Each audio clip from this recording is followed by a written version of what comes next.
en el Instituto de Estudios Internacionales, particularmente agradecer a Jan Casimir por el honor que nos ha dado de poder presentar su libro y a nuestros comentadores por acompañarnos, asimismo a la profesora Carolina Sancho, quien ha organizado diversas actividades y ha establecido un grupo donde podamos estrechar los debates y las relaciones académicas con Haití, así que le agradezco mucho y deseo mucho éxito en esta jornada que presentarán este interesante libro sobre la lectura decolonial de la historia de los haitianos. Muchas gracias, profesora Dorotea López. Al comenzar esta presentación del libro, quisiera contarles que nos acompaña el autor del libro, una lectura decolonial de la historia de los haitianos. Se trata de Jan Casimir, que tiene una vasta experiencia, no solo académica, sino también política, y siempre referida a Haití.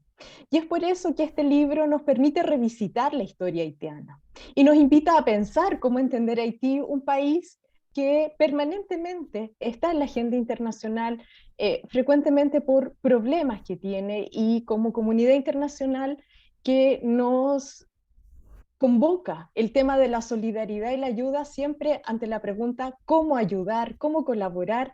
Es necesario entender a la gente, su pueblo y su cultura. Es la mejor manera de pensar en una ayuda que sea sostenible y sustentable.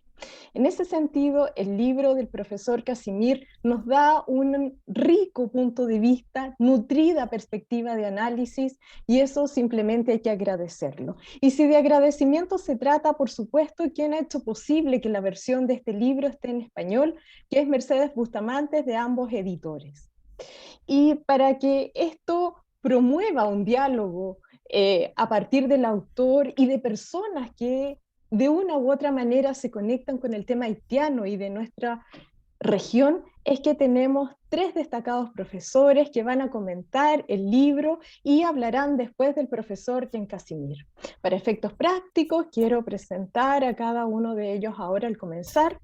Y entonces quiero decirles que después de la presentación del profesor Casimir, que nos va a contar en primera persona lo que él plantea en el libro, pero también esa experiencia de generar una obra tan valiosa si queremos entender en profundidad un país de nuestro continente que nos importa, y mucho.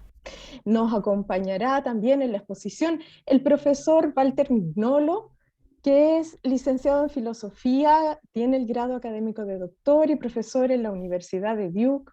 Ángel Quintero, quien es sociólogo, tiene el grado académico de doctor y tiene un destacado trabajo en la Universidad de Puerto Rico. También Juan Francisco Martínez Peria, abogado, que también tiene el grado académico de doctor y es académico de la Universidad de Buenos Aires y la Universidad de San Martín. En este sentido, nos parece que como Instituto de Estudios Internacionales, convocar a visión de expertos desde diferentes países contribuye a una perspectiva amplia y diversa de cómo entender y comprender los distintos temas que son relevantes hoy en la agenda de nuestra región. Doy la palabra al autor del libro Una lectura decolonial de la historia de los haitianos, quien es sociólogo, tiene el grado académico de doctor y lleva muchísimos años impartiendo docencia en distintas universidades en diferentes continentes y ciertamente en la Universidad de Estado de Haití. Profesor Casimir, bienvenido y tiene usted la palabra. Muchas gracias. Y de veras, ustedes lo saben, la importancia que tiene para mí esta reunión y la magnitud del agradecimiento que les quiero dar. Nada más que no las va tan grande como quiero porque apenas me dieron un poquito de tiempo para hablar del libro mismo. Pero antes tengo que agradecer a ambos editores y a Mercedes por ese tremendo trabajo que ha hecho, esa posibilidad de hablar con ustedes ya a partir del trabajo mismo. También quiero agradecer al Instituto de Estudios Internacionales de la Universidad de Chile, a Carolina Sánchez, y al profesor Juan Martínez Peria, y luego a mis grandes hermanos Chuco Quintero y Walter Miñolo. Les agradezco y no me voy a extender más sobre ese tema, pero solamente para decirles que mi vida académica comienza en México, digo, mi participación en la universidad, y para mí es no sé cómo decirle, es importantísimo poder devolver a América Latina lo que es realmente el resumen de los trabajos que he hecho hasta ahora. El trabajo es una lectura decolonial y la historia de los haitianos. No es una historia de los haitianos, es una lectura. Es decir, yo me pregunto y me pregunté desde que comencé la vida académica, ¿qué es lo que hemos hecho nosotros por nosotros mismos? ¿Cómo llegamos a ser? ¿Qué son los haitianos? ¿No? Eso es muy importante porque es muy fácil perderse, sobre todo en el mundo moderno, donde usted va a ver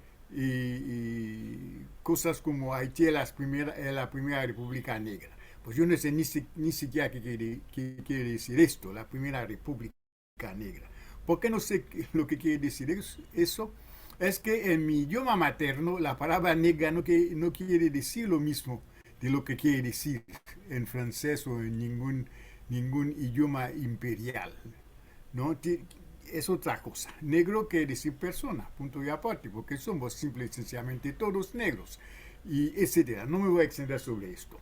Pero el hecho es que, desde nuestro punto de vista, no puede existir, digamos, denominadores comunes entre los españoles y los rusos, para ponerlo así, o los chinos. Y si póngales juntos y no le dan un conjunto. Hablar de Haití como una república negra es hablar como Cristóbal Colón de un país de indios, cuando Cristóbal Colón se equivocó.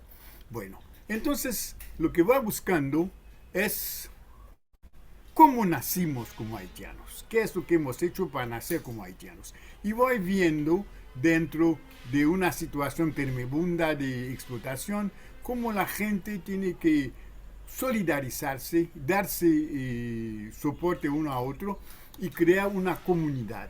Y esta comunidad voy viendo sus particularidades y cómo nace, ¿no? Por favor, doña Carolina, si me paso del tiempo me para, porque es bastante fácil.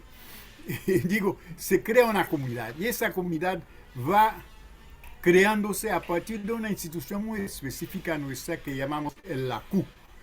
El LACU, en español lo más cercano es la vecindad, pero no es realmente una vecindad porque tiene un jefe, tiene una estructura, tiene unos hábitos, tiene un idioma, tiene un cementerio, tiene una religión, tiene un lenguaje. Total, es como si fuera la reconstitución del clan. ¿Cómo se reconstituye el clan y por qué se reconstituye el clan en el seno mismo de la institución más capitalista de sus tiempos, ¿no?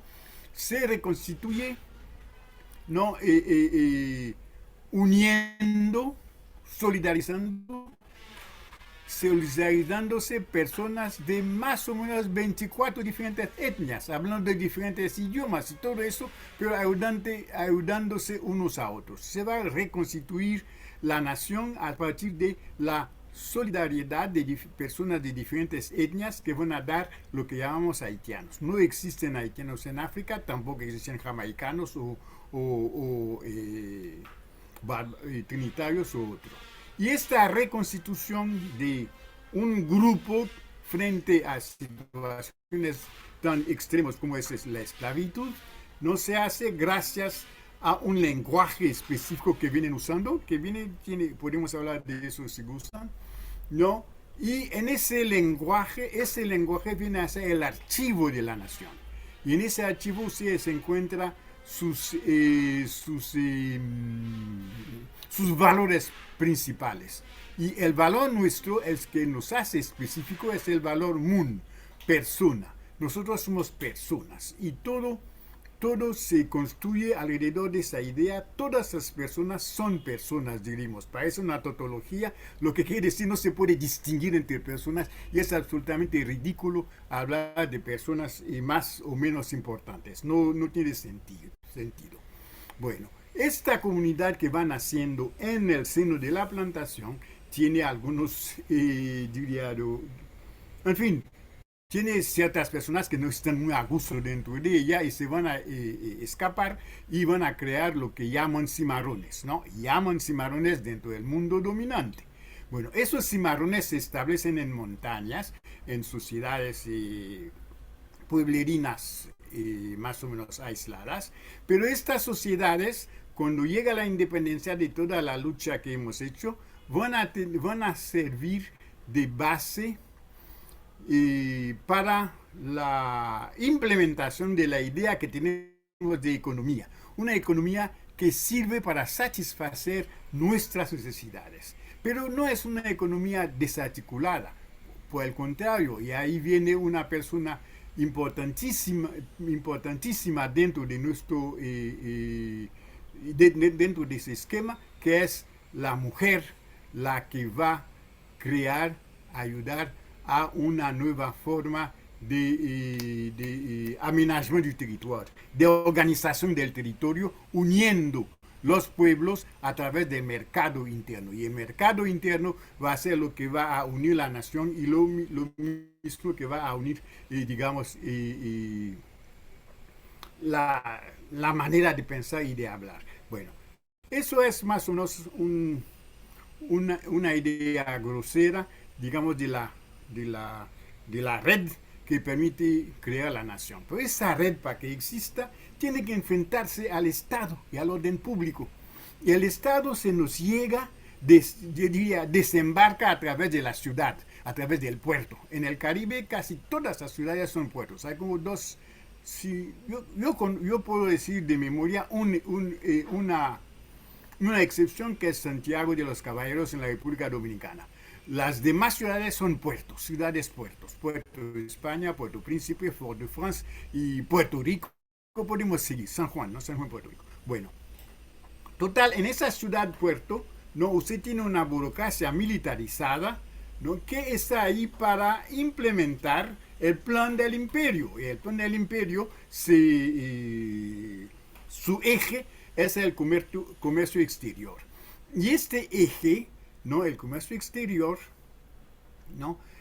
Tiene a su servicio una categoría social que inventa el Estado mismo, que son los libertos. Los libertos son esclavos liberados, ¿no? Y esos libertos están, digamos, entre dos sillas, ¿no? La explotación de la población y el servicio al colonialismo, ¿no? Bueno, cuando Francia tiene problemas, después de su fracaso en la guerra de los 7 años, se plantea en Francia una serie de crisis y esos libertos van a aprovechar para mejorar su situación social y subir.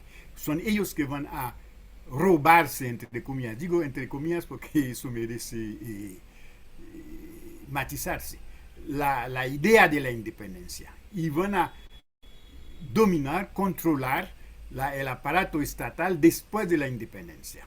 ¿Ve usted? O sea que es un aparato estatal que se va a escoger o que se va a formar, que se va a estructurar siguiendo la idea básica del colonialismo en contra de lo que hacen los habitantes, sean ellos capitalistas o grandes plantadores, sean ellos pobres campesinos que quieren vivir en el país. Y les van a llamar, de hecho, gente de afuera, porque ellos se consideran gente de adentro, gente de la modernidad, gente del tiempo actual. Bueno, eso es más o menos, digamos, la idea que voy buscando y en este derrotero voy viendo que nosotros, para ver a nuestros países, necesitamos realmente cuestionar una serie de categorías que nos impiden vernos a nosotros. La categoría nación, la categoría Estado, la categoría pueblo, ¿no? Etcétera, etcétera. Es lo que les ofrezco en mi visión, en mi forma de leer la historia de Haití, de los haitianos, de leer cómo nosotros llegamos a ser haitianos, oponiendo, de hecho, al mundo moderno, oponiéndonos, de hecho, al Estado como tal. Yo no sé si me tomé mis 10 minutos o si me quedan otros minutos. Le queda, profesor, le quedan 10 minutos, porque está muy ¿Me quedan interesante 10? lo que está señalando. ¿Me Sí. quedan 10 minutos? Me habían Sí, dicho que tenía 10 para hablar. era 15, 20 minutos. Bueno, entonces, eh, perdón, porque yo francamente pensé que tenía que decirles todo en 10 minutos, traté de hacer ve usted, el problema nuestro, el problema que tenemos que ver es que tenemos que distinguir, separar lo que es el pensamiento colonial como tal, es decir, la visión de Haití desde Francia. Haití no es lo que, no es, la historia haitiana no es la historia de Francia en Haití. La historia haitiana es la historia que los haitianos hacen en respuesta a la historia de Francia. El caso nuestro es sumamente interesante en el sentido de que Francia, en primer lugar, Puebla, Puebla, no, esta isla, primero con una serie de colonos, en el sentido propio de la palabra, que van huyendo de las dificultades que se dan en Francia. El país comienza con marginales franceses que, por cierto, no hablan francés, por cierto, que hablan diferentes idiomas, una letanía de idiomas que hay en Francia. ¿No? Llegan, sobre todo en las costas de Francia, con sus idiomas se van estableciendo. Se van estableciendo y son marginales, entre ellos ustedes se encuentran judíos, se encuentran hugonotes, se encuentran eh, criminales, etcétera, etcétera. No solamente esto, la costumbre hasta principios del siglo XVIII es deportar a la colonia francesa todos los vagabundos y gentes que no tienen algo que hacer en serio en Francia misma. Bueno, este conjunto de gente, ¿no?, va a comenzar a trabajar en el sistema de plantación, particularmente de producción de tabaco e índigo. Fue cuando llega la caña de azúcar que Francia realmente comienza a entrar en un sistema de plantación intenso y necesita mano de obra. Y es interesantísimo ver que durante casi un siglo Francia es incapaz de tener un sistema digo Francia, perdón, el Estado francés, porque que tiene que ver un pobre francés. El Estado francés es incapaz de poner a funcionar un sistema donde la población se reproduce. Durante todo el siglo XVIII, Francia tiene que importar mano de obra. Es decir, la trata negrera va produciendo la cantidad de gente que necesita Francia para poder producir y tener su famosa perla de las Antillas. A tal grado, y eso es muy conocido, que cuando llega la lucha por la independencia, las 2/3 partes de los haitianos o de los que serán haitianos, bueno, sí, los hay que les llaman haitianos, ¿no? Son personas recién llegadas. Todos son africanos de nacimiento, nacieron en África. Lo que dicen en los idiomas imperiales son bozales. Nosotros no llamamos bozales. Bozales quiere decir otra cosa para nosotros en nuestro idioma.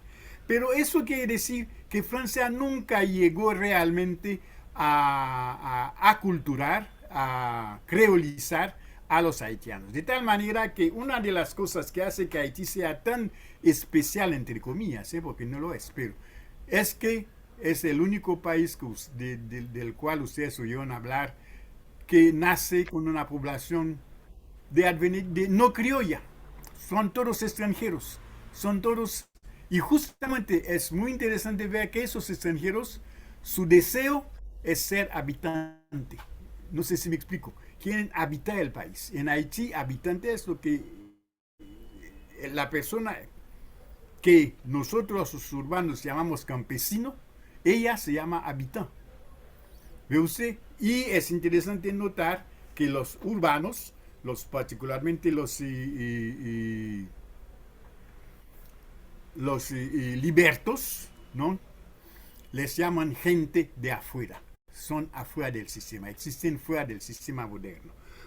Bueno, eso es muy importante, es el pensamiento colonial que ve a gente de afuera y a gente que hay que civilizar, a gente que hay que introducir en el sistema.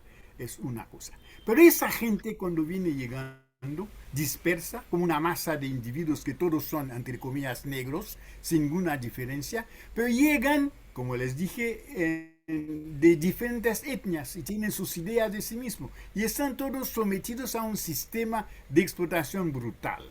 Para protegerse, comienzan a conocerse unos a otros, tienen que conocerse, tienen que ayudarse y van haciendo ese nuevo personaje, va haciendo esa nueva forma de vida que se opone diametralmente al mundo moderno. Por ejemplo, el mundo moderno, el capitalista, está centrado sobre una institución fundamental que es la propiedad privada. El mundo campesino no va a nacer alrededor de la propiedad privada, al contrario, nace alrededor de la propiedad familiar indivisa. Usted ve y podríamos elaborar sobre esto. Bueno, entonces esto le va a dar una posibilidad, ¿no?, de crear una visión del mundo local y localizada que responde del intercambio entre esa gente. Ese mundo de hecho cimarrón, debería desaparecer. Pero acontece que el siglo XIX es el siglo de la gran expansión capitalista, de la gran expansión colonialista. Y los que ocupaban el Caribe, los que explotaban el Caribe, en el siglo XIX ya van a descubrir África, Asia y todo eso y olvidarse de esas pequeñas rocas que están en el mar Caribe. ¿Me explico? Y justamente olvidan y dejan Haití. Y los haitianos comienzan a pasar un siglo solo a multiplicar el sistema que yo llamo de contraplantación. Y es ese sistema que va a dar una multiplicación de la población haitiana que se consolida, ¿no?, y que permite inclusive absorber a las oligarquías afrancesadas del siglo XVIII. Es solamente cuando Estados Unidos termina de redondear sus fronteras, ¿no?, que cuando Estados Unidos decide tomar el Caribe como su traspatio, ¿no?, que va a comenzar la presencia propiamente capitalista en Haití. Pero a diferencia de las otras islas, Haití ya tiene un siglo de vida campesina, ¿no?, y es capaz de resistir. De tal manera que Estados Unidos no puede implementar en Haití mismo, en el territorio haitiano, no empresas capitalistas propiamente dichas, y van a usar a los haitianos como mano de obra barata en sus empresas vecinas, sea en Cuba, sea en la República Dominicana, sobre todo, ¿no? Y es lo que va a explicar el siglo XX haitiano. Ve usted que y es lo que también explica porque el 19 casi no se estudió anteriormente o se dice que es casi una edad media, porque no se quiere ver toda la producción cultural y social que se ha dado fuera del mundo moderno o aparte del mundo moderno. Eso es más o menos la idea del libro, y esa idea nos lleva a definir el Estado ya de otra manera. El Estado no es, como lo que en inglés, la administración pública. El Estado no es el servicio público.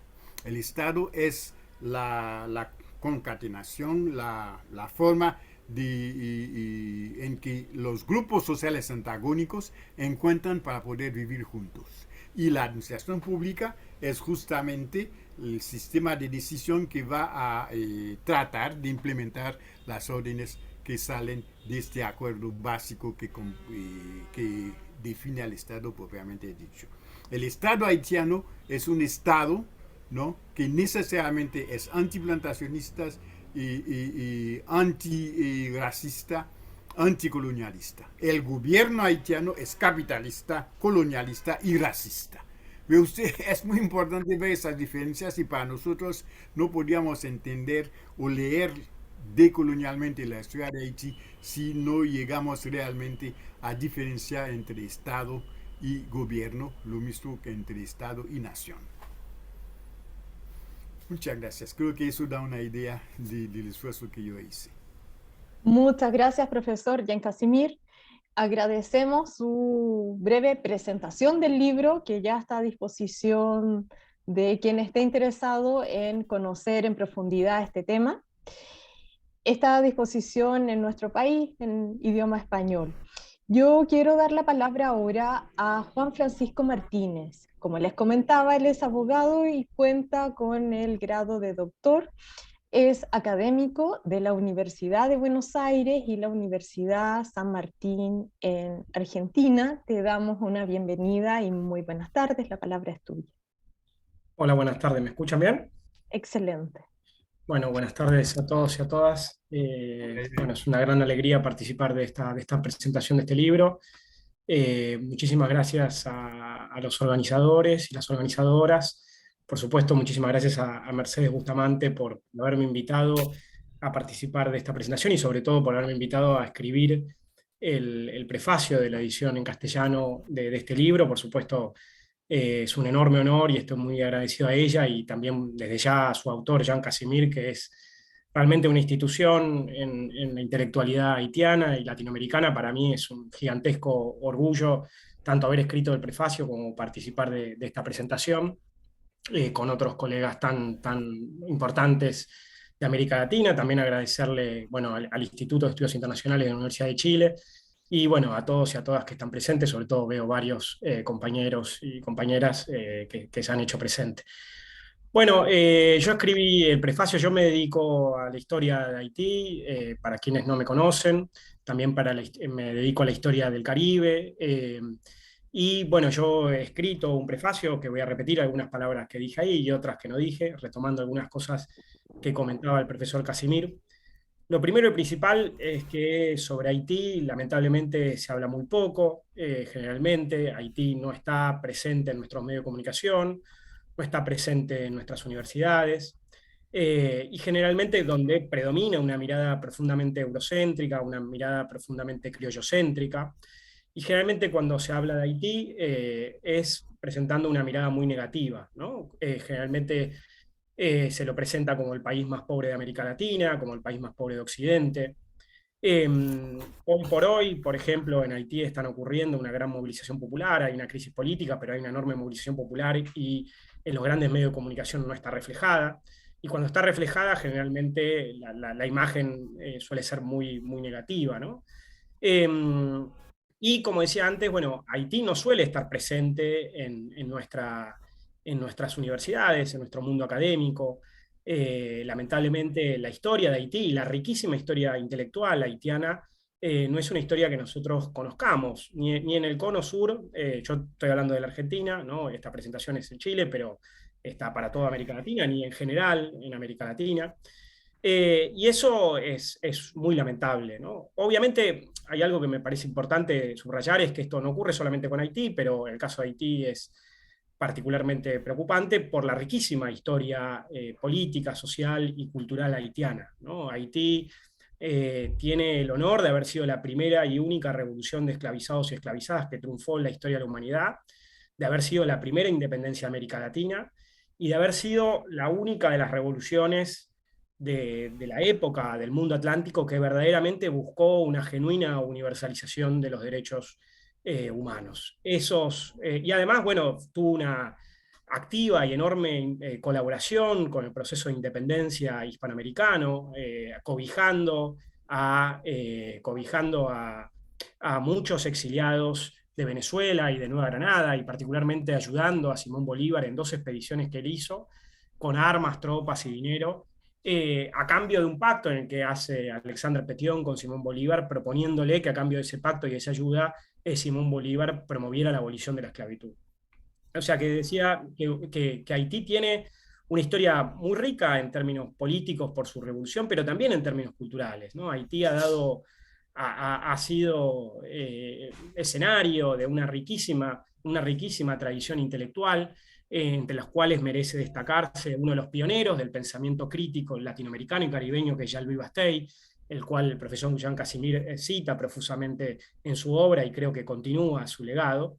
Y me parece que esta obra es muy importante porque en castellano lamentablemente hay muy poco sobre Haití, ¿no? Hay muy poco, y realmente la traducción que ha hecho Mercedes y ambos editores es valiosísima, ¿no? La obra de Casimir está en castellano, pero la parte de su obra está en castellano, pero esta obra me parece fundamental que se difunda, que se lea y que sea una ventana para entrar al mundo haitiano. Yo me quiero centrar fundamentalmente en la revolución. Voy a ser breve por una cuestión de tiempo. Me voy a acotar a los 10, espero acotarme los 10 minutos, Carolina, si me paso, avísame. Por favor. Digo, la revolución haitiana generalmente ha sido muy negada, ha sido muy olvidada. En la mayoría de las universidades históricamente no ha sido estudiada, aparece muy por fuera de los procesos, del resto de los procesos de independencia latinoamericana. Hay un autor, Michel Rolf-Trouillot, uno de los grandes intelectuales haitianos, que tiene un libro, ¿no? Silenciando el pasado, que felizmente también ha sido traducido al castellano, donde justamente habla, traza la historia de ese olvido, de esa negación, planteando esta idea de que la revolución haitiana en su momento fue impensable, ¿no? Fue impensable para las élites blancas, ¿no? que eran testigos de ese proceso revolucionario, y que no lo podían pensar como una genuina revolución, ¿no? No lo podían ver como una genuina revolución, sino que lo interpretaban como un proceso bárbaro, como un proceso de masacre de blancos, ¿no? Como una guerra de razas, como una guerra de colores.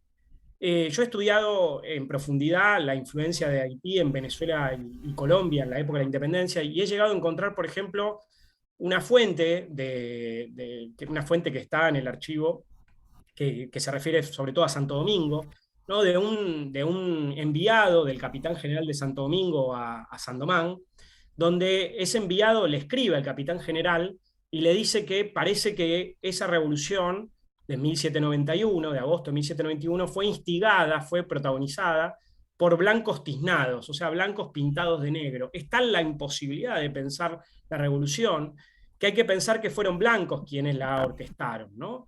Entonces, hay algo ahí que me parece muy importante, que es esta impensabilidad en su época, y después la negación. Cuando la revolución triunfó, fue sistemáticamente negada, Haití fue sistemáticamente bloqueado, ¿no? En términos políticos, culturales, económicos, y después, bueno, vino todo un proceso de neocolonialismo, ¿no? A partir de la independencia, el reconocimiento de la independencia en 1825, con la imposición de la indemnización por parte de Carlos X, y Haití, bueno, va a sufrir todo un proceso interno, pero ahí hay algo que me parece muy importante, que es esta sistemática negación de la revolución. Pero además de esa negación de la revolución hay otra cosa, que es lo que yo llamo la banalización de la revolución, ¿no? Y que me parece que el libro pone también el acento en esto, ¿no? Que es un discurso en el cual la revolución es reconocida como tal, pero como un coletazo caribeño de la Revolución Francesa, ¿no?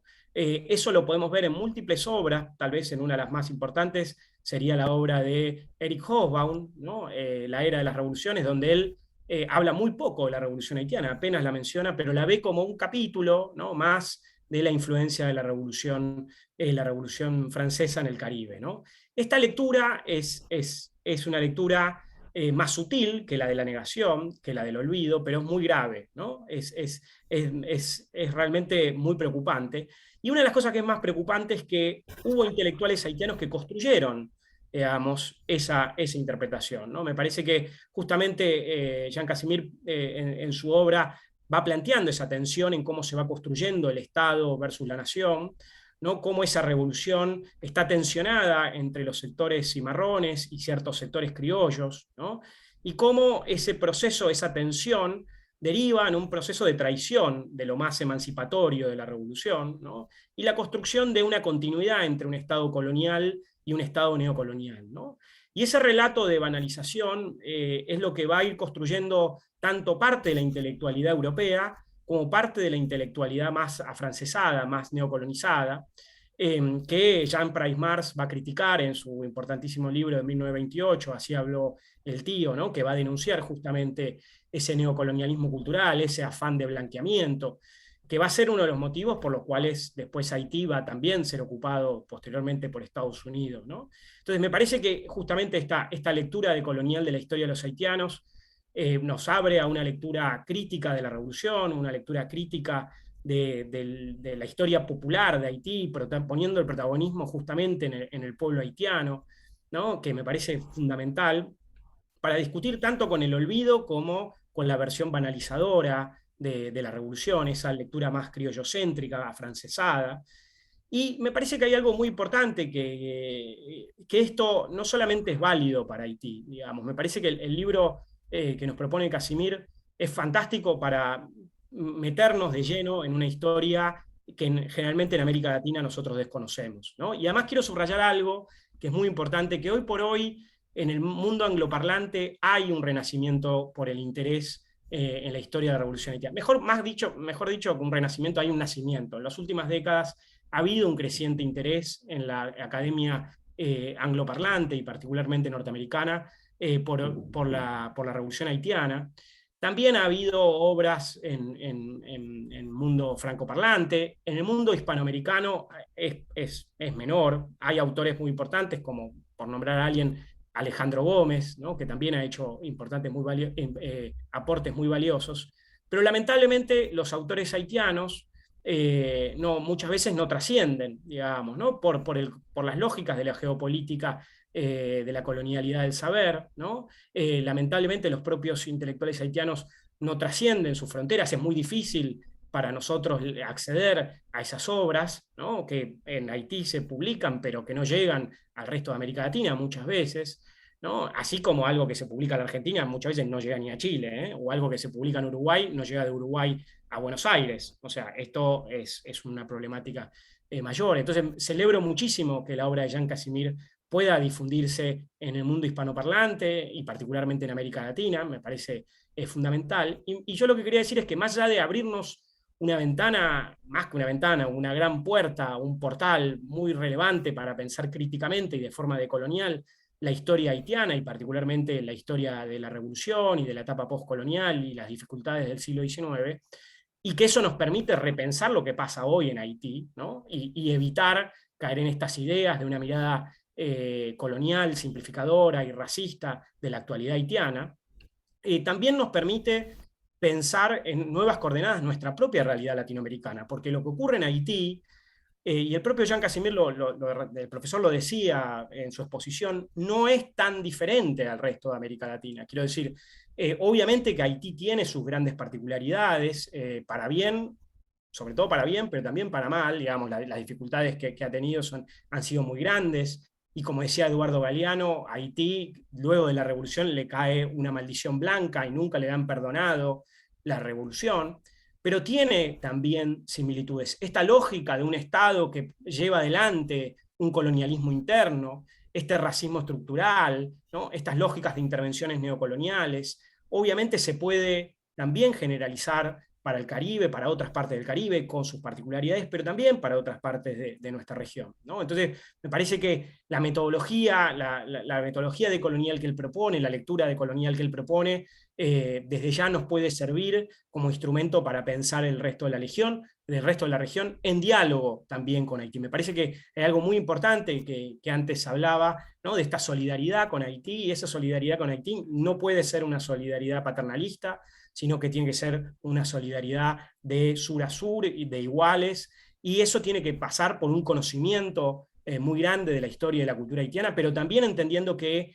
hay similitudes, ¿no? Hay similitudes, hay diferencias, pero también hay similitudes, y que hemos sido de alguna manera hermanos en la desgracia, pero también tenemos que ser hermanos en la lucha, ¿no? En el proceso emancipatorio, y que es la única manera en que Haití pueda finalmente recuperarse en un proceso emancipatorio que recupere el legado de la revolución de 1804, y lo mismo para el resto de la región. Nada más, muchas gracias.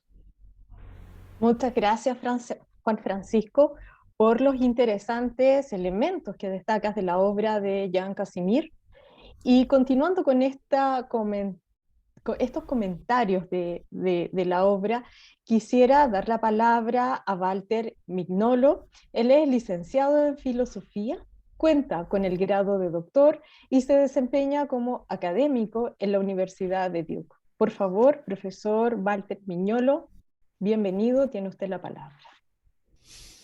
Bueno, muchísimas gracias y perdón por mi retraso. Tuve una emergencia, pero pude llegar más o menos a tiempo, ¿no? Yo esperaba también que Ángel Quintero tomara la palabra. ¿No está Ángel? Oh, ok. No, todavía no. Entonces, como no está Ángel, tomo la palabra yo. Eh, Lamento también haber perdido la introducción, la participación de Jean Casimir, pero he escuchado a Jean Casimir desde 2010, todos los años, hablando de las cosas que finalmente aparecieron en el libro.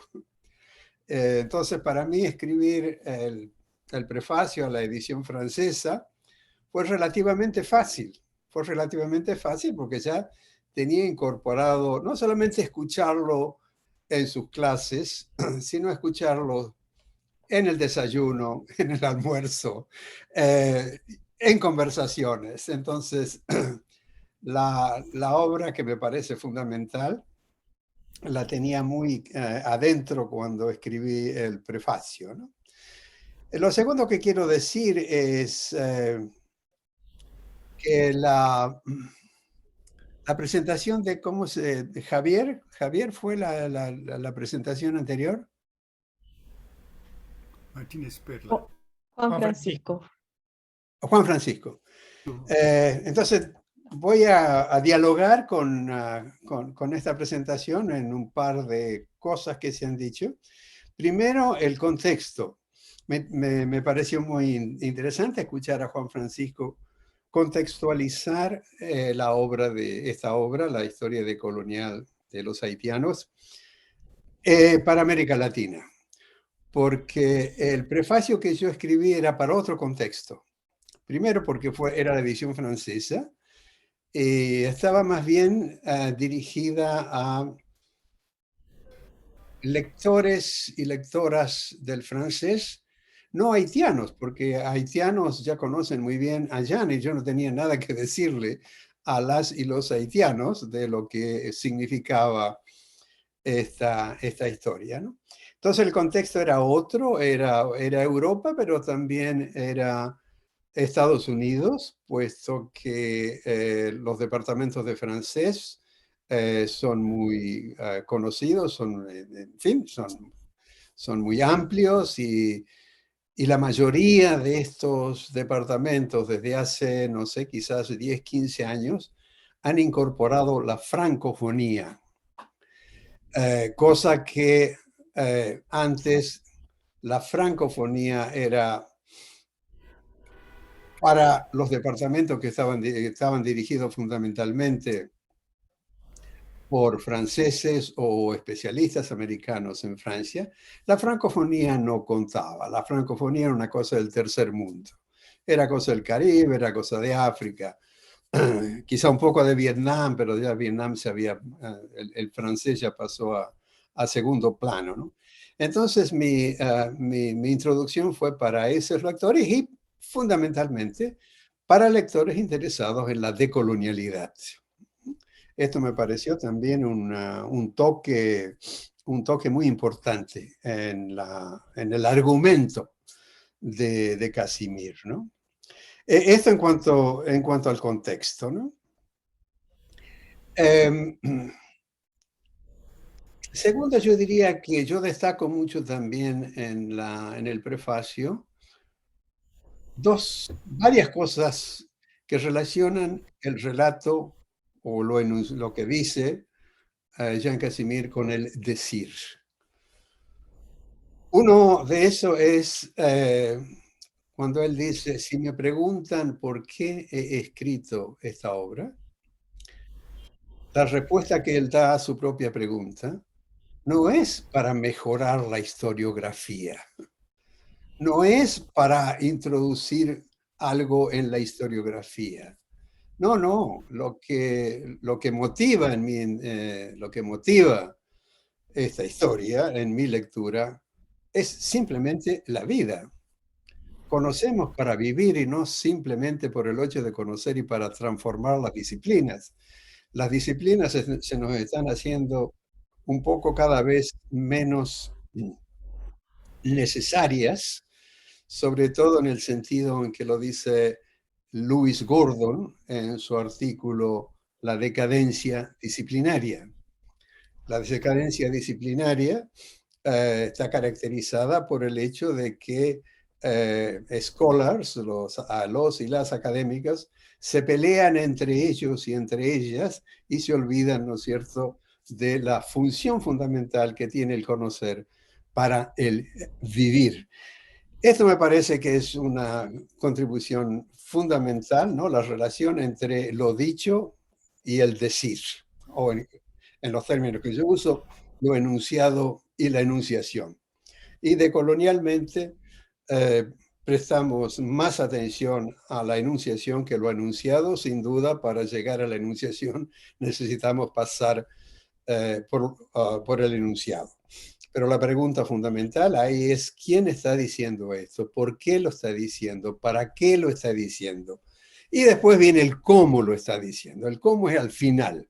En cambio, para la modernidad, el cómo es lo primero. ¿Cuál es el método, ¿no?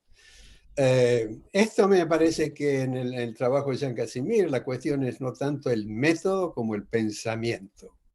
Es una obra de pensamiento, pero una obra de pensamiento que está relacionada con su vida, con su larga y dichosa vida en Haití y en otras partes de América Latina. El tercer punto que quiero mencionar ya rápidamente es el título, no el subtítulo, una historia decolonial. Esto es muy importante. ¿Por qué? Porque nos hace pensar que no puede haber historia sin modificador. Glissant decía historia con H mayúscula e historia con H minúscula, ¿no? Pero yo creo que el modificador decolonial para historia nos hace pensar que la mayoría de las historias que conocemos son historias modernosas o occidentales. Nos falta un modificador para poner al lado de historia, porque ya no podemos aceptar, después de introducir la perspectiva decolonial, ya no podemos aceptar, quienes pensamos decolonialmente, que haya historia sin modificador, que haya alguien que pueda escribir una historia en el aire, una historia que no esté arraigada, y esta es la palabra fundamental, ¿no? El arraigo, una historia que no esté arraigada. Y el arraigo es lo que nos lleva a la enunciación.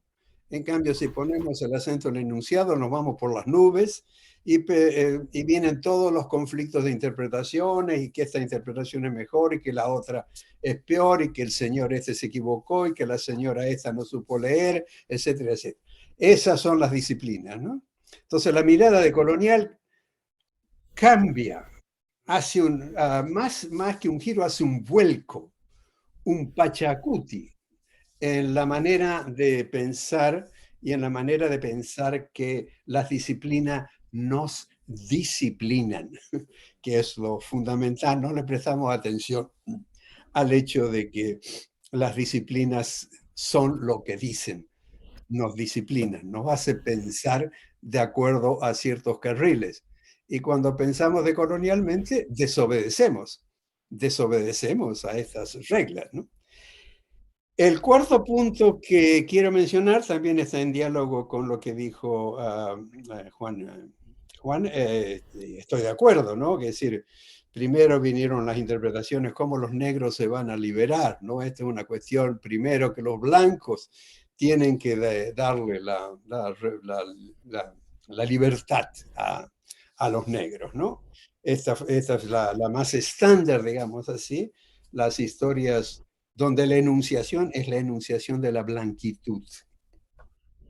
Después vinieron luego las historias celebratorias, como Sir James, ¿no? Entonces, esta fue una revolución genial, precisamente porque la diáspora africana, los descendientes de africanos, tomaron sus destinos en sus propias manos. En este contexto, yo creo que la obra de Jean Casimir introduce un otro vuelco. Este vuelco es en lo dicho. Y aquí me parece que es, si no la contribución fundamental, una de las contribuciones fundamentales de esta historia decolonial, que es que la revolución... perdón. Bueno, me olvidé de algo, pero lo voy a decir ahora. Es que la revolución haitiana no fue tanto la de Christophe, la de Dessalines, la de Toussaint Louverture, sino que la revolución haitiana fue eso de los 400 habitantes, algunos que ya estaban, otros recientemente llegados, esclavizados, que van a constituir lo que Casimir analiza como el LACU, esa comunidad de espaldas al Estado. A mí me parece que esta es la contribución fundamental de Jean Casimir, porque a pesar de todo, bueno, como él dice, después de 1915, el LACU entra en más dificultades, pero el LACU tiene su mercado, tiene su comunalidad, tiene su manera de convivir en el respeto, en el amor, en el cariño, en la colaboración, ¿no es cierto? Y esto también, lo del LACU, tiene que ver con la propiedad, ¿no? Como me contó Jean Casimir varias veces, decir, mi casa no es mi casa, yo no puedo decidir venderla, porque mi casa es parte, ¿no es cierto?, del LACU. Esta es, a mi modo de entender, la revolución haitiana. Y esta es la contribución fundamental de Casimir. Y ahora agrego lo que me olvidé. Lo que me olvidé fue que la segunda cosa de su decir es cuando Casimir dice, y no me vengan a decir a mí que yo soy heredero de las víctimas. No, yo no soy heredero de las víctimas, yo soy heredero de luchadores, de gente que no se ha dado por vencida. Y porque esa gente no se ha dado por vencida, pudo constituir el LACU. Esta me parece a mí es la contribución fundamental, tanto en el enunciado como en la enunciación. Y ahora voy al último punto, que también está relacionado con algo que puntualizó Juan, que es, esta obra da para mucho más que la historia de Haití.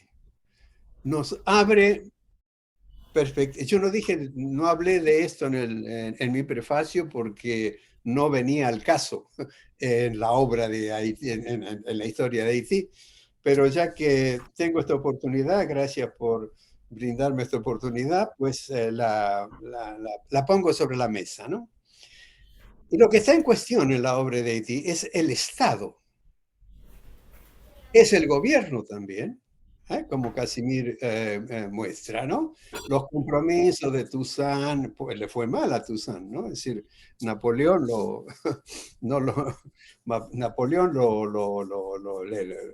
él quiso trampear a Napoleón, pero Napoleón tenía más armas que él y bueno, y terminó de malas, ¿no? Pero después también Dessalines, Christophe, ¿no? Quizás Dessalines el que más fue consistente con el propósito de la revolución. Pero el asunto es que el gobierno, ese gobierno que se celebra de la revolución del Estado haitiano, y que Casimir dice, bueno, nunca hubo un Estado, es el problema del Estado y del gobierno. Y esto me parece que es muy importante pensarlo hoy. Si el LACU es la revolución haitiana, es porque está de espaldas al Estado. El Estado, aún en ese momento, que era principio del siglo XIX, y el Estado-Nación se estaba recién formando, es decir, la forma Estado-Nación estaba recién en gestación, pero hacia final del siglo XIX el Estado-Nación se convierte en la forma global de gobierno, ¿cierto? Entonces yo creo que pensemos un poco más la cuestión del Estado y el gobierno. Ustedes en Chile ahora tienen un buen gobierno y en buena hora que así sea. Pero los buenos gobiernos, en Brasil tuvimos un mal gobierno con Bolsonaro. Presumiblemente vamos a tener un buen gobierno si Lula puede finalmente regresar. Pero el problema es que el gobierno está atado al Estado, y el Estado hoy más que nunca está encadenado en las relaciones interestatales económicas. En este momento el capitalismo es global y los estados no pueden escapar a esto. Entonces lo que estamos viendo cada vez más es que los estados, por más que quieran prestar atención al pueblo, a la nación, tienen constantemente la presión de las corporaciones y de los medios oficiales que apoyan a las corporaciones. Esto lo estamos viendo bien en otras situaciones. ¿Cuál es la moraleja de esto?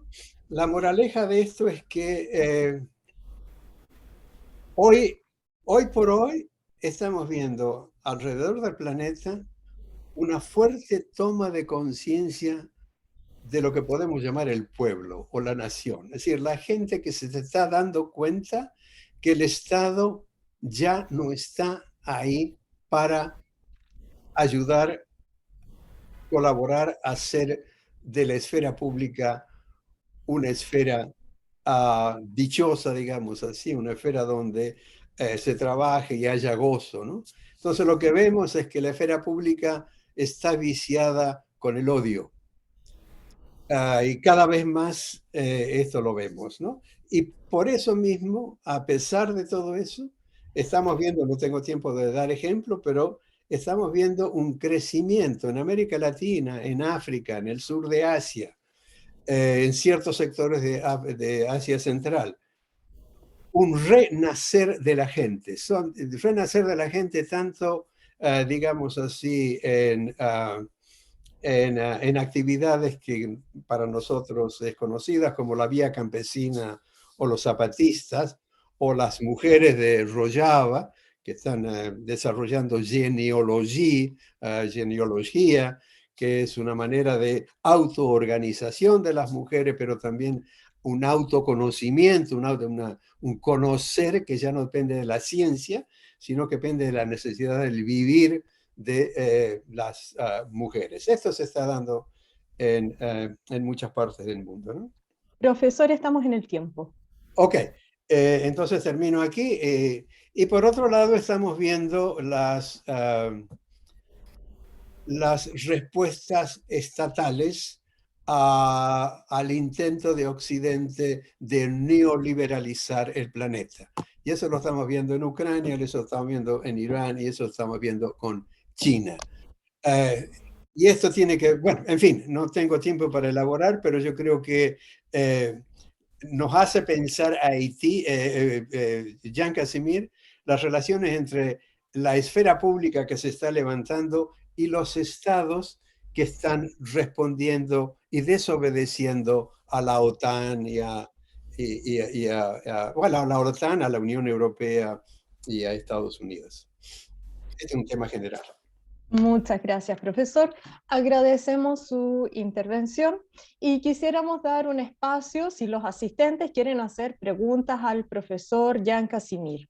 En el chat tenemos un comentario que yo quiero compartir y hacer propio, también del embajador Marcel Jung, que nos acompaña, y él fue el embajador en Haití y nos dice con una claridad impecable: tenemos mucho que aprender del profesor Casimir.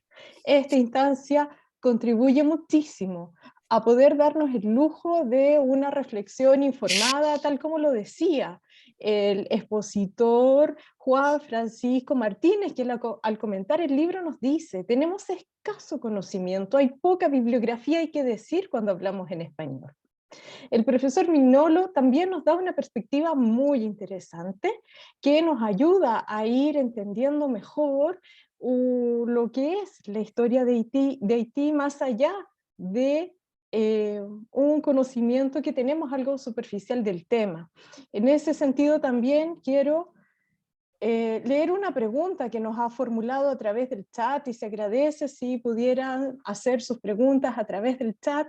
La pregunta la plantea Patricio Utreras y es: ¿cómo se expresa la contradicción entre gobiernos capitalistas y Estado contra plantacionistas? ¿Es posible resolver esta contradicción?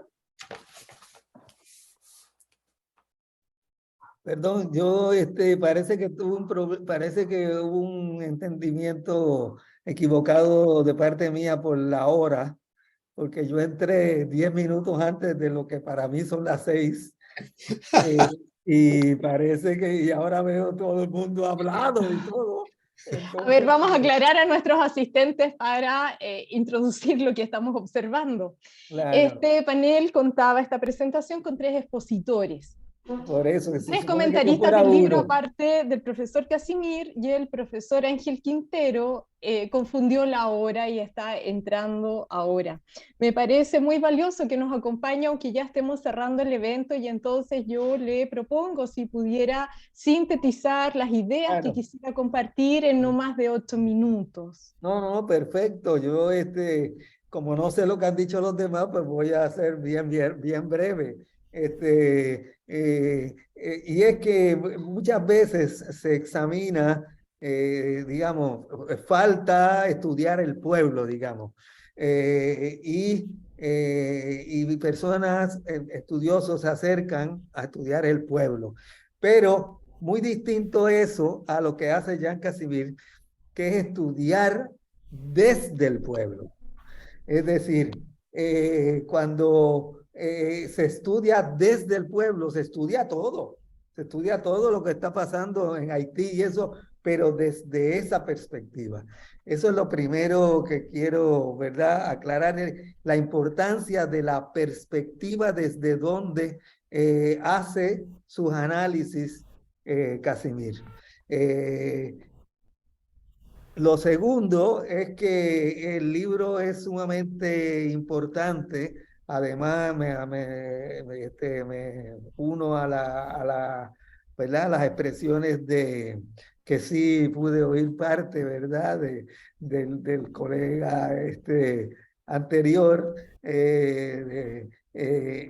Es muy importante para aquellos que no necesariamente estén estudiando Haití, y en este caso él lo planteó a un nivel global de la relación de Estado y gobierno, que me parece una idea muy fértil, pero yo quisiera hacerlo más específico en torno a lo que es a la importancia que tiene el Caribe y la perspectiva desde el Caribe para el entendimiento del mundo. Eso porque el Caribe, porque una de los elementos bien importantes y que se ve sumamente explícito en sus análisis es la complejidad del Caribe y la heterogeneidad, la enorme heterogeneidad del Caribe y la enorme importancia de múltiples indefiniciones. ¿Verdad? Cuando el mundo quiere fijar, sobre todo el mundo académico, quiere fijar muchas cosas, él abre, y no solamente abre, sino celebra el análisis de las indefiniciones y de las aperturas que eso hable a los análisis y de las heterogeneidades. Yo creo que con esos 2 puntos me quedo porque, pues, como usted bien explicó, pues, para mí parece que las 6 en Chile eran las 5 en Puerto Rico y no lo tuve claro, ¿no? Y un abrazo a mi hermano, porque con él hemos trabajado muchísimo juntos, precisamente tratando de que el mundo nos entienda desde el Caribe, porque nosotros participábamos juntos, Jan y yo participábamos mucho en reuniones que organizaba don Pablo González Casanova sobre América Latina y eso, y siempre nos veían como estos seres exóticos del Caribe, que traíamos cosas como que no se discutían, como que fuera de de los parámetros de la discusión, y una de las cosas precisamente es lo que trae Miñolo respecto al Estado, ¿verdad? Entonces, más que ahora todavía, había una obsesión enorme respecto a que el análisis de los científicos sociales debía ser del Estado y no desde el pueblo mirando al Estado, ¿verdad? Pero, o mirando aquellas cosas que podrían llamarse Estado, que muy bien señala Casimir, que no son Estados nada, ¿verdad? Bueno, pero abro, mantengo, ¿verdad?, el ritmo que ustedes tenían y nada, aprovechaba a mandarle un abrazo al hermano Casimir. Muchas gracias, profesor Ángel Quintero. Estaba yo leyendo dos preguntas que hay en el chat y los insto a colocar sus mensajes y preguntas para poder compartirlos con los asistentes. Tengo dos preguntas para el profesor Jan Casimir. La primera, la señalaba anteriormente, es...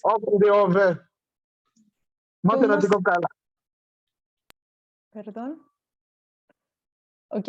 ¿Cómo se expresa hoy la contradicción entre gobiernos capitalistas y un Estado contraplantacionista? ¿Es posible resolver esta contradicción? Sería la primera pregunta. Y la segunda pregunta es, haciendo referencia a lo que nuestros, quienes han comentado el libro, señalaron. Hoy día vemos una crisis preocupante en Haití. Hay una solicitud de ayuda internacional y en la comunidad internacional hay un diálogo acerca de esto. En su opinión y perspectiva, ¿cómo se puede ayudar a Haití para enfrentar en una perspectiva no solo cortoplacista, sino también en una perspectiva de mediano y largo plazo, esta crisis que hoy día está cobrando muchas vidas de ciudadanos del pueblo haitiano? Profesor Casimir. Muchas gracias. Gracias mil. Y en primer lugar, la primera pregunta, ¿no? Desde luego, ¿me escuchan? Muy bien. Desde luego, la primera pregunta no tendría respuesta teórica, no la tiene. Lo que pasa es que en el siglo XIX, mientras los grandes países, la llamada comunidad internacional, está desarrollando la conquista de África, luego va hasta Australia, sin hablar de China, ¿no? Olvidan al Caribe. En ese momento en el Caribe, ¿no?, Haití va a comenzar a organizar su sistema de contraplantación. Por cierto, la primera persona que utilizó ese concepto fuera de su servidor es Chuco Quintero, ¿no? Haití va a organizar su contraplantación, desarrollarse a sí mismo porque nadie lo ve, porque Haití no deja de ser pequeño y frágil, me explico, ¿no? Entonces nos vamos desarrollando en ese momento y lo que es más importante, lo que llamaríamos en América Latina los campesinos van absorbiendo a la oligarquía. Por ejemplo, hoy por hoy nadie de la oligarquía en Haití puede decir a alguien que no es voduista y para que alguien lo crea. Me explico, claro, nunca lo va a mostrar abiertamente, pero nadie va a pensar en esto. Y ellos, de la oligarquía misma, piensan, actúan como cualquier campesino de cierta manera, cuando viven en su vida privada. En la vida pública es otra cosa. Total, si el pueblo haitiano pudo desarrollarse su sistema de contraplantación es porque justamente el sistema exterior, el conjunto, la comunidad internacional tenía otros objetivos en ese momento. Hay que verlo históricamente, concretamente como pasó. No es un problema propiamente teórico. La crisis haitiana, la solidaridad haitiana, ¿cómo hacer para ayudar? Les voy a contar una anécdota. Me visitó, además lo puedo citar, Régis Debray, cuando iban a hacer el famoso programa de Francia para ayudar a Haití, que sé lo otro. Bueno, pide que lo fuera a ver, porque, bueno, lo fui a ver a la Embajada de Francia, y después de las platitudes de los primeros minutos me pregunta, ¿cómo Francia podía ayudar a Haití? Yo le contesté, bueno, ya que hablas español, te contestaré como un mexicano. Me dice, ¿y qué dirías? Por favor, no me ayudes, compadre. Ese es el problema clásico. No me ayudes, compadre. Entonces, ¿cómo Haití puede salir de la situación? Es la pregunta en esa crisis fundamental. Bueno, en primer lugar, hay que realizar que en Haití, además, y para no decir en toda América Latina, desde que el señor Cristóbal Colón pisó esa tierra, muchas naciones desaparecieron, ¿no? Y Haití tal vez está desapareciendo. Es decir, que nosotros, si tenemos que hacer lo que se nos pide, no es tanto como matarnos a nosotros mismos. Nacimos contra el Estado. En el momento en que el Estado se hacía, se creía, se creaba como un Estado moderno. Nacimos de cierta manera contra la modernidad, contra sus valores. Somos fundamentalmente en contra de lo que llama la famosa supremacía blanca. Somos fundamentalmente a base de una igualdad fundamental, etc. Bueno, ¿cómo salimos de esta? La única manera, y no creo que tengamos tiempo para, bueno, espero que tuviéramos un poco de tiempo, es crear un poco de solidaridad con los que están en los países imperiales sufriendo el imperialismo. Por eso insisto mucho, inclusive particularmente después de terminar mi libro, digo, yo no hablo de Francia, hablo del Estado francés. No hablo de los americanos, hablo del Estado americano. Me explico, una cosa es Luis XIV, otras cosas son los millones de hugonotes, de judíos, de musulmanes que iban huyendo de Francia. No hablemos de las prostitutas, etcétera, etcétera. Hay todo un conjunto de gente en Francia que va huyendo de Francia porque la burguesía y la nobleza están entrando en el mundo moderno con un sistema que les va destruyendo. Bueno, y hoy por hoy, esa gente existe, está sufriendo. Basta ver las crisis de los grandes países. Me explico. Ahora bien, ¿tendrá Haití tiempo de crear solidaridad con ellos? ¿Tendrá Haití tiempo de explicarse a ellos? ¿Ellos tendrán tiempo de escucharnos? ¿Tendrá Haití tiempo de escucharles a ellos para poder intercambiarse? Porque el problema es este. Vamos escuchándonos los unos a los otros. No, nuestros países, todos ellos, sin ninguna excepción, nuestros pueblos están sufriendo, en fin, total, el sistema, el neoliberalismo que nos viene apretando. En todos esos países tenemos penas, tenemos sufrimiento, ¿no? ¿Cómo nos intercambiamos? ¿Tendremos tiempo de hacer esto? Un país tan pobre, tan frágil, sin la tecnología que existe, ¿tendrá tiempo de echar puente con Chile? ¿Tendrá tiempo para echar puentes y explicarse con Argentina o con Rusia o con Francia o con Estados Unidos, con Canadá? No importa. Mientras que el Estado, que sea chileno o francés, el Estado como Estado, no es una masa. Tiene una, bueno, no me voy a extender sobre esto. Quiero decir, es una masa. Es un sistema consistente es un sistema cohesivo que tiene sus instituciones para implementar. Mientras nosotros con la sociedad civil internacional estamos naciendo, comenzamos a hablar. No sé si me explico. En Haití estamos ahorita apenas aprendiendo a usar las tecnologías de masa y poder con el WhatsApp, por ejemplo, crear lo que llamamos un PILOG para poder oponernos al Estado. ¿Qué tiempo tenemos para explicarnos a los compañeros de los otros países que están en esa misma pelea? ¿Qué tiempo tenemos para explicarnos, por ejemplo, a los que en Estados Unidos hablan de Black Lives Matter, ¿no? O entre ellos los que piensan que nos van a mostrar el camino. Me explico, había que explicarle, no me puedes mostrar un camino que ya caminé. Me explico, ve usted, hay una serie de problemas que tenemos que hacer, pero yo no sé si francamente tendremos tiempo. Y como no creo que tendremos tiempo, de repente soy convencido que Haití puede desaparecer, los haitianos podemos desaparecer, pero eso no quiere decir que tenemos que seguir o cambiar la lucha que estamos haciendo. No sé si dos preguntas. Muchas gracias, profesor Casimir. Hay otra pregunta en el chat y es, ¿A qué se refiere cuando habla de pueblo haitiano? ¿A qué figura del pueblo haitiano se refiere? Sí. ¿Existe como organización, como unidad? Muy bien.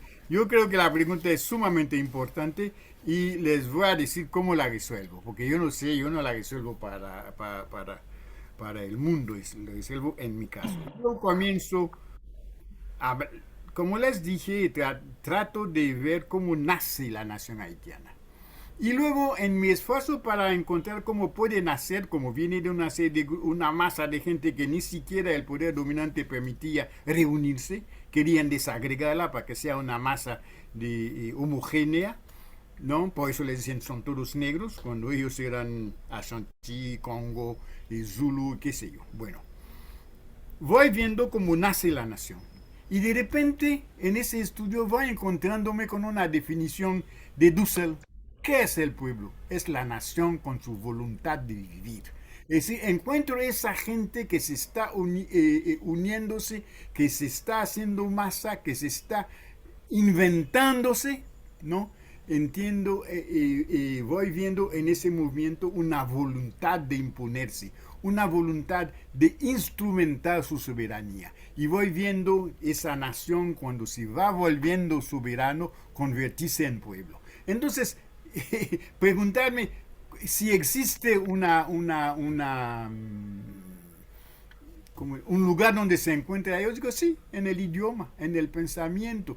Y eso es tan cierto, por ejemplo, para darles un ejemplo también histórico concreto, cuando Estados Unidos ocupó Haití en 1915, ni siquiera pudo hacer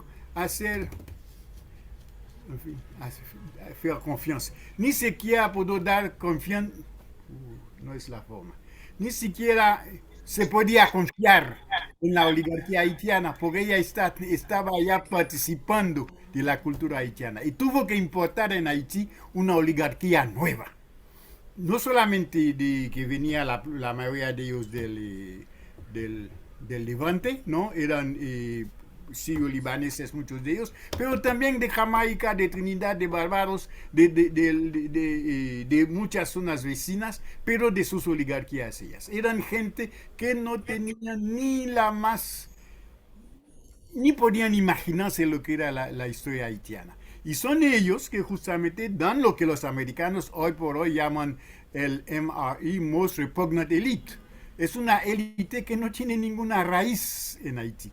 Mientras que, por ejemplo, y me alegro que yo puedo dar ese ejemplo también, un amigo mío de origen sirio-libanés, ¿no? Cuando habla casado con él nació, es uno de los miembros de la familia sirio-libanés, y cuando hablan entre ellos hablan como haitianos, usan los mismos conceptos, se van poco a poco fundiendo en la sociedad haitiana.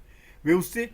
Y es lo que usted va viendo ahora. Es ahora cuando de los países caribeños, el último que va teniendo sirio-libaneses en la cúpula política es Haití. Y es en ese momento que comienza la gran crisis. Porque ya están comenzando a darle problema al imperio porque ya no les pueden hacer confianza. No, eso se dice en español. No se pueden confiar en ellos. Esto que quiero decir, porque ellos ya van participando de la cultura de la oposición, de lo que llamo el pueblo haitiano. Yo no sé si llegué a contestar a esas preguntas.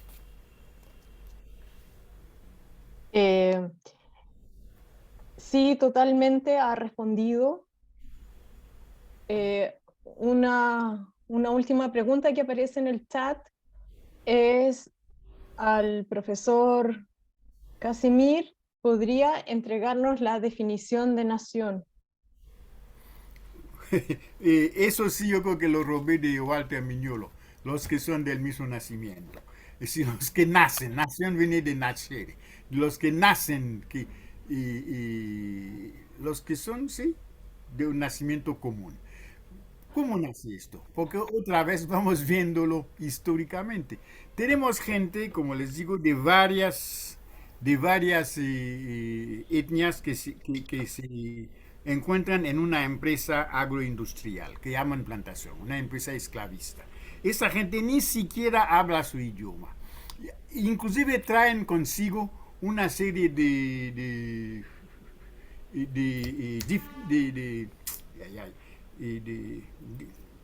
pleitos, de conflictos, desde, por ejemplo, el Hausa no funciona con un Wolof, porque el Hausa es quien vendía esclavos, que iba a sacar esclavos para venderlos a los negreros. Me explico, no, tenían problemas.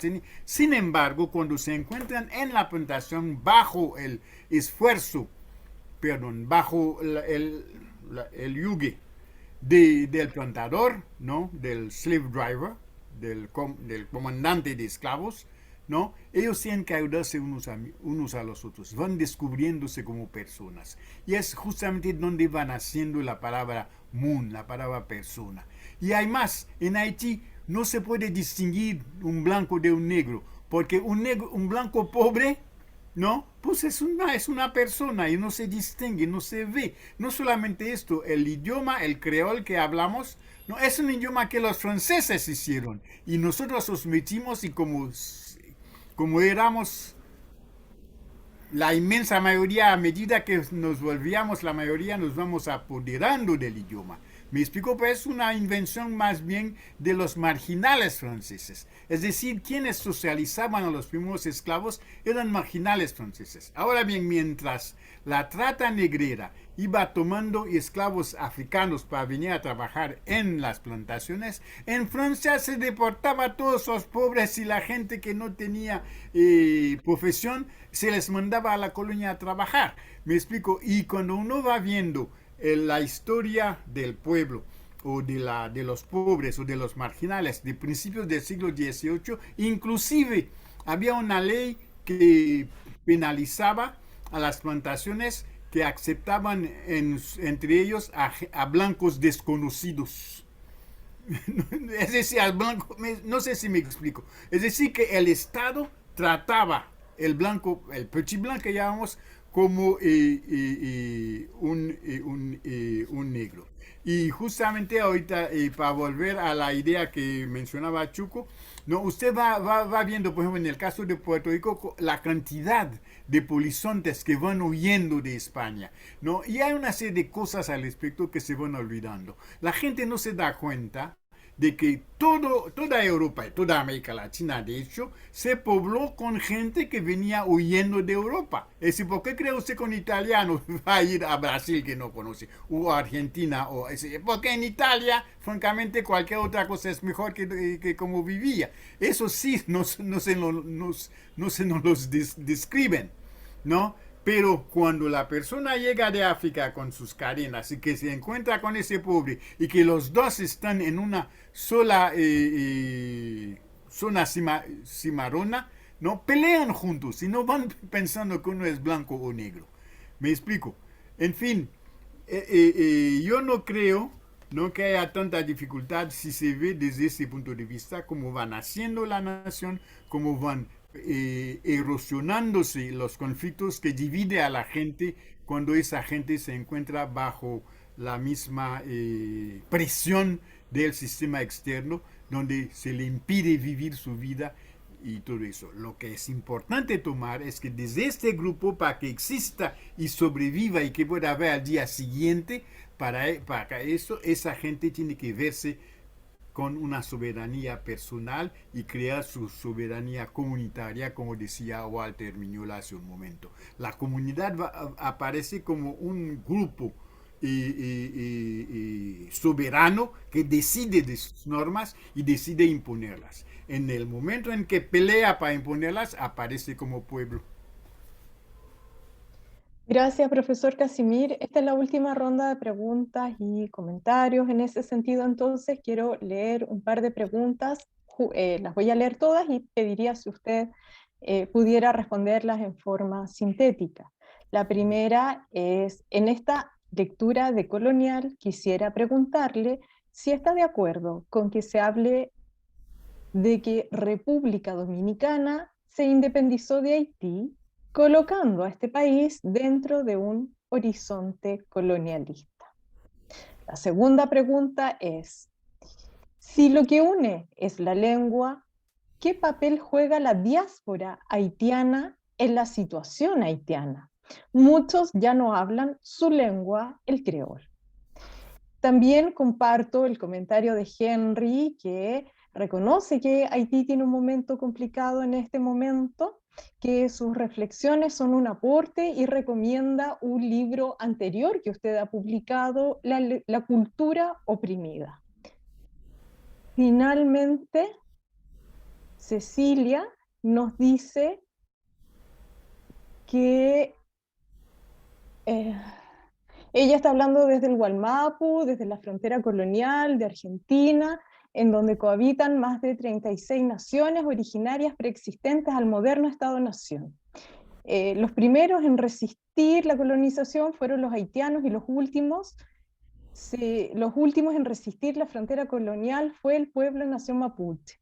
En la urgencia de crear Puente quería que el profesor Casimir supiera de la resistencia del Loflafken Huinculmapu, que está siendo atacado por el Estado argentino desde Necochea, donde escribe un puerto agroexportador. Quiero decirle al profesor que el concepto de Laucu es extremadamente importante para pensar la abolición del monocultivo y el sistema de plantación agroindustrial de La Pampa. Ayibobo Mari C. Webb.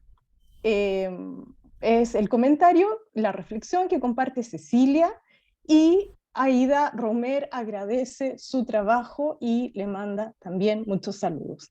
Las dos preguntas leídas, profesor, ¿usted pudiera responderlas sintéticamente? Sí, digamos,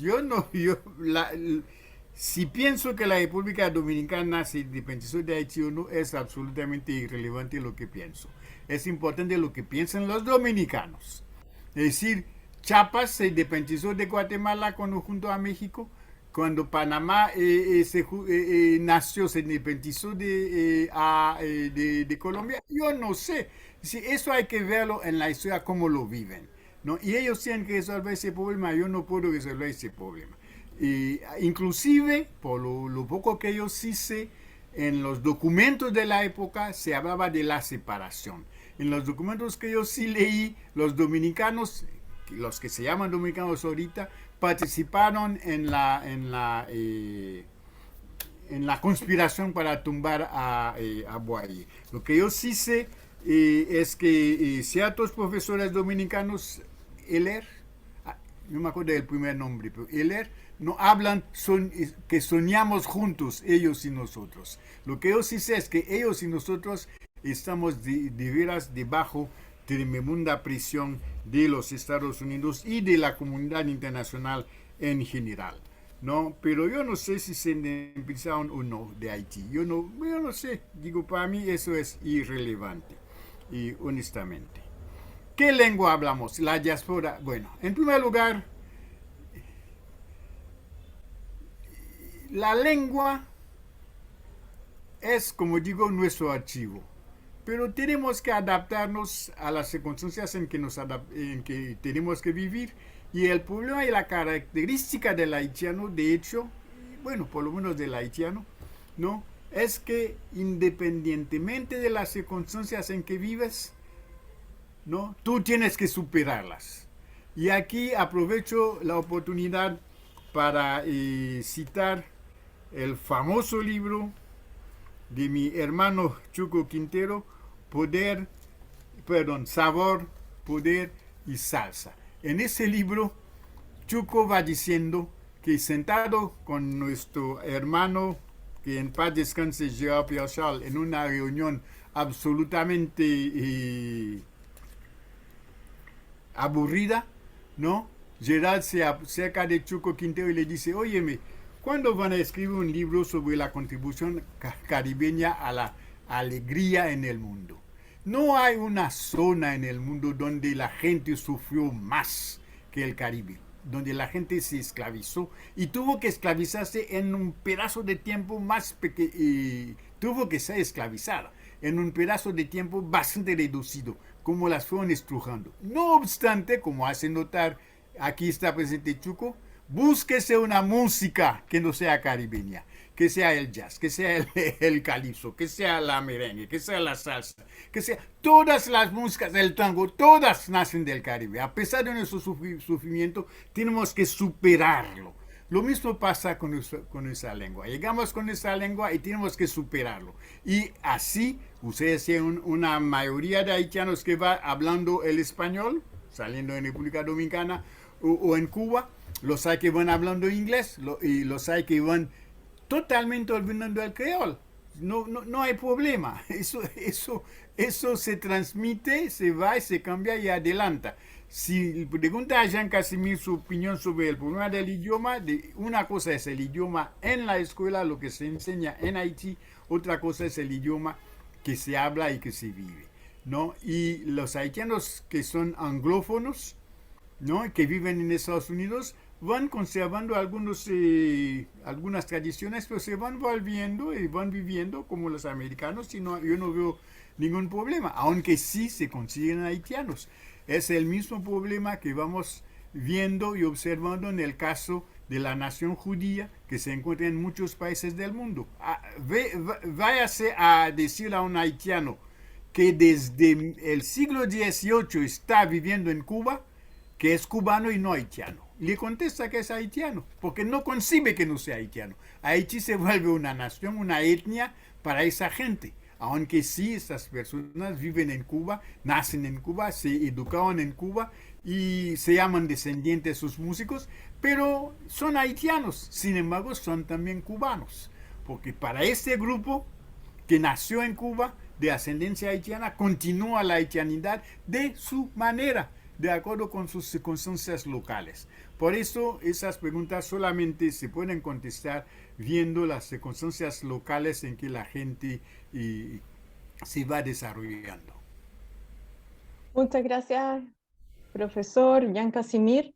Agradecemos a todos su asistencia a esta actividad y muy especialmente las preguntas.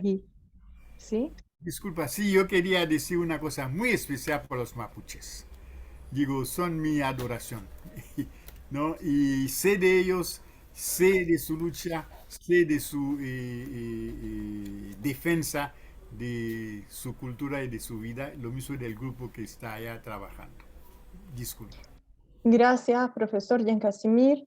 Al ir cerrando esta actividad y reiterando agradecimientos por asistencia y participación, quisiera darle la palabra al embajador Jan para unas palabras de...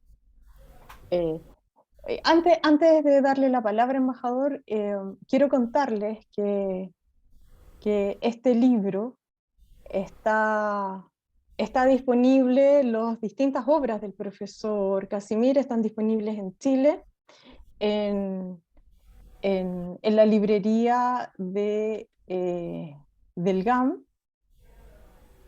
Y como yo sé que acá tenemos gente de distintos países y ciertamente entonces tendrían dificultades para acceder, quiero darles un correo electrónico para que se contacten con la editorial y pudieran consultar cómo acceder al libro.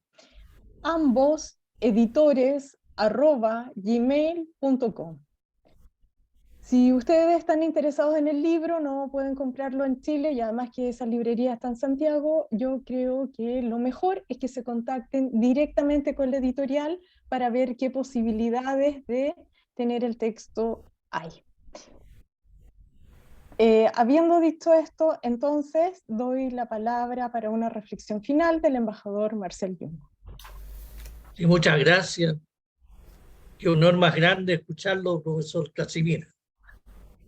Usted siempre, al grupo latinoamericano que estábamos en los años 2004, 2006 en Haití, era una luz para nosotros, porque primero nos hizo darle la importancia a lo que es la lengua creola. Y a partir de ahí sacando lecciones y algunas pistas para poder tener una comunicación mejor. Pero yo quería hacer una pequeña reflexión porque yo creo que Latinoamérica está en deuda con Haití. Haití solidarizó con Miranda y solidarizó con Simón Bolívar. Y en 1824, cuando se hace la primera reunión panamericana, por presión de Estados Unidos, Simón Bolívar desgraciadamente evita invitar a Haití a esta importante reunión continental. Yo creo que de ahí surgen una serie de dificultades con nuestra relación que hemos tratado de reponer últimamente en la minuta, tratando de cambiar el eje del cual